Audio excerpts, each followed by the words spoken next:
Hi, thank you so much for sending me this information, this video. I'm going to play it, and then I'm going to play it again without the noise in the background, and I'll just provide you some voiceover. And then what we can do is we can look at, as a separate practice, our decision points on a flow chart.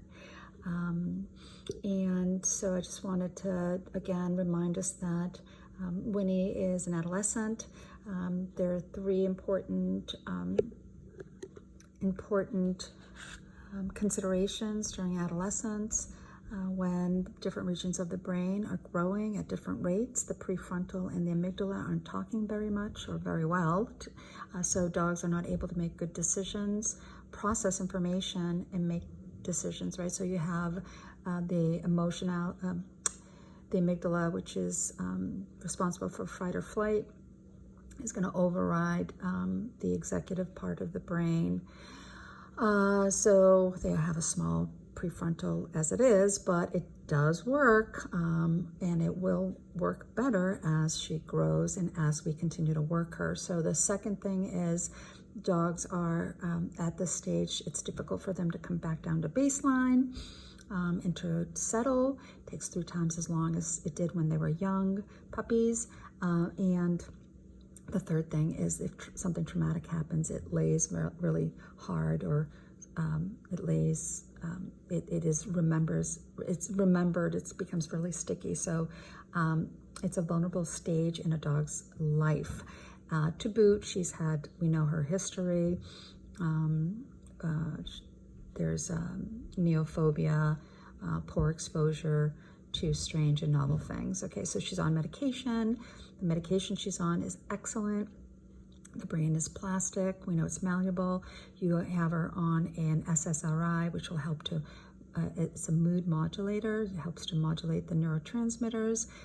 It's going to also help to set the new behaviors. But what I mean by that is I want us to think about a cable, a wire cable, whether that's a phone cable, where the lines in the cable are the communication. That would be an analogy for our training, our teaching her, and the cable, the plastic cable part surrounding the wires is the SSRI. So the SSRI and the training work together, right? So the cable, the SSRI, helps to set what she's learning, the communication. It keeps the communication back and forth. Okay, so think of that analogy.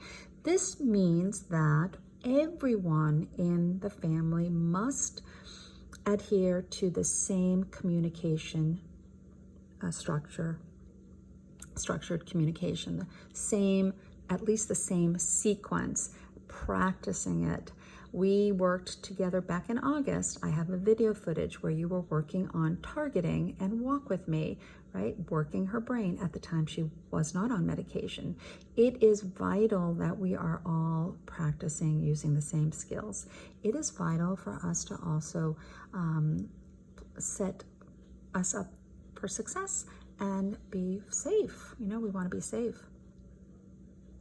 So I'll work on, I just want to talk about body language. There's a lot of information in their pre-recorded material in the that I provide you with, that covers body signaling, stress signaling, that you can share with the children and everybody in the family, so that we're all on the same page, so that we can read her body language.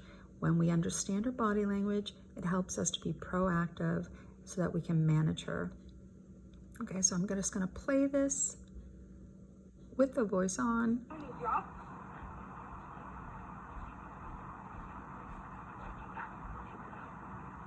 Don't take it from her, Tom. Don't take it from her. Don't take it from her. Okay. Wait, Winnie, stop. Winnie, don't. Okay, let's go back.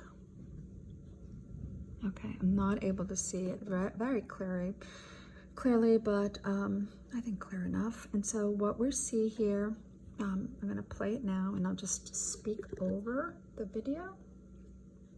So first we are assessing her body language. High tail carriage, high ear carriage. So she's in an aroused state. She's in a yellow zone, and there, as you may recall, purple, blue, green, yellow, and red.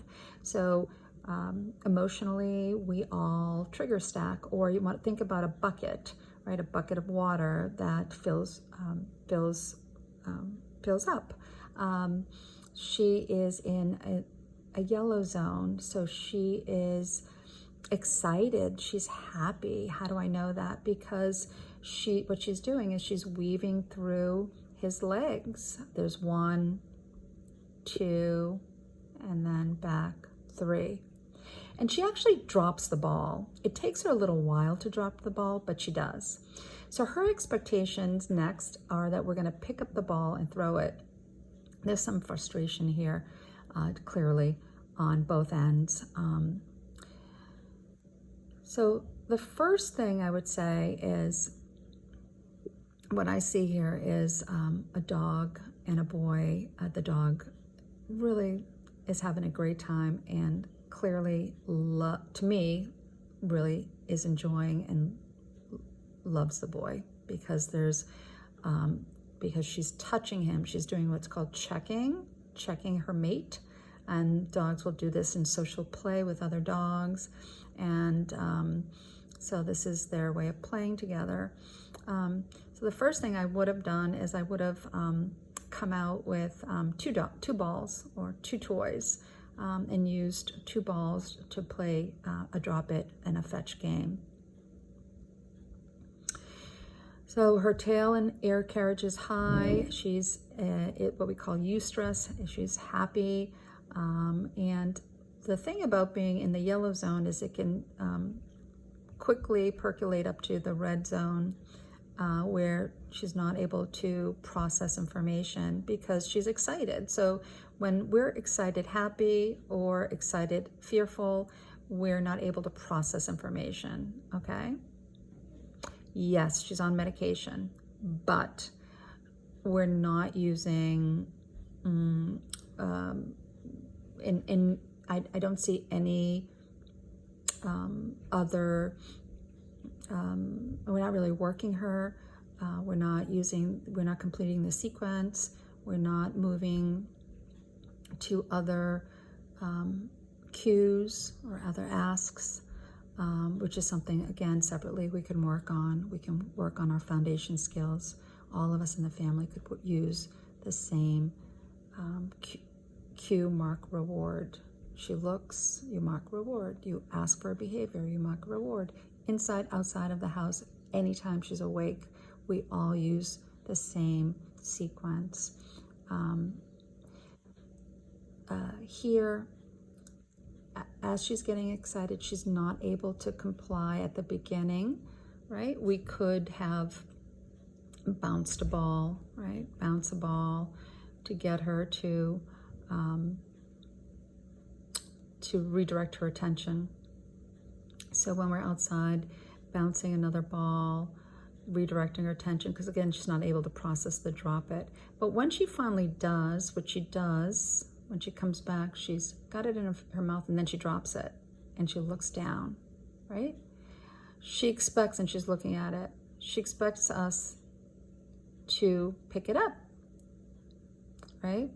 We could, if we were working her and practicing skills, we could ask for a sit, and then a wait, and then pick up the ball, mark, inform her that she's waited, and then throw the ball as a reward, right? She comes back through, and she comes back through, and I don't know if your son squeezed her here or what happened, but there was some contact. And again, we could have stepped away and asked for an alternative behavior, a check-in. She looks up. Yes, good girl. Maybe if we had some food on us, we could, in concert, be rewarding her with food, as well as the toy. We could work with the toy and the food at the same time, so she doesn't know where that reward's going to come from. So using 2 balls, working our skills, and setting us both up for success is the best thing. And then when that bite happened, when the gentle but contact bite, now that's not aggression. It's her way of getting him to respond and squeak from her perspective. No, it's not something we want, of course not. But before we got to that, so she's getting highly aroused there.